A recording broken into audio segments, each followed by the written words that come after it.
আপনার জন্য প্রথম প্রশ্ন, রাসূল সাল্লাল্লাহু আলাইহি ওয়াসাল্লাম চুলে কি বেশি ব্যবহার করতেন? একটি জিনিসের ব্যবহার করতে রাসূল সাল্লাল্লাহু আলাইহি ওয়াসাল্লাম চুলের মধ্যে, সেটা কি? এবং সেটা আমাদেরও ব্যবহার করতে বলেছেন। Olive oil. আলহামদুলিল্লাহ, উনি অলিভ অয়েল বলেছে, সেটি জয়তুনের তেল, অলিভ মানে জয়তুন। আলহামদুলিল্লাহ, উত্তরটি সঠিক হয়েছে। তো অনেক চিন্তা করলেন কেন বুঝলাম না। এত চিন্তা করার কি কারণ? একটু কনফিউজ ছিলাম। যাক আলহামদুলিল্লাহ, আমরা এভাবেই চাই যে মানুষজন ইসলাম সম্পর্কে জানে, রাসূল সম্পর্কে জানে। আপনাদের দ্বিতীয় প্রশ্ন, রাসূল সাল্লাল্লাহু আলাইহি ওয়াসাল্লামের পর নামাজ কোন সময় বা কখন ফরজ করা হয়েছিল?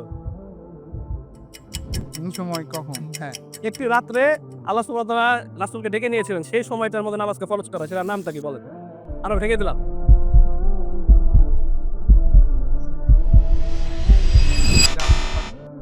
একদম সহজ একটি বিষয়, ওনার তো মনে নাই, সেটা মনে করে দিচ্ছি, সেটা হলো শবে মেরাজ। আমরা মেরাজ যেগুলো, মেরাজের রাত্রে আল্লাহ সুবহানাহু ওয়া তাআলা নামাজকে রাসূলের উপর ফরজ করেছিলেন। আপনার জন্য লাস্ট কোশ্চেন, রাসূল সাল্লাল্লাহু আলাইহি ওয়াসাল্লাম কোন সবজি খেতে বেশি পছন্দ করতেন? হুম?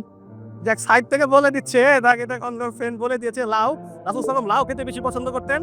তো উনার প্রশ্নের উত্তর আমরা দুটি সঠিক ধরে নিচ্ছি, কারণ যেটা সাইড থেকে ফ্রেন্ড বলে দিয়েছে। তো এই জন্য আলামী হাউসের পক্ষ থেকে ছোট্ট একটি gift।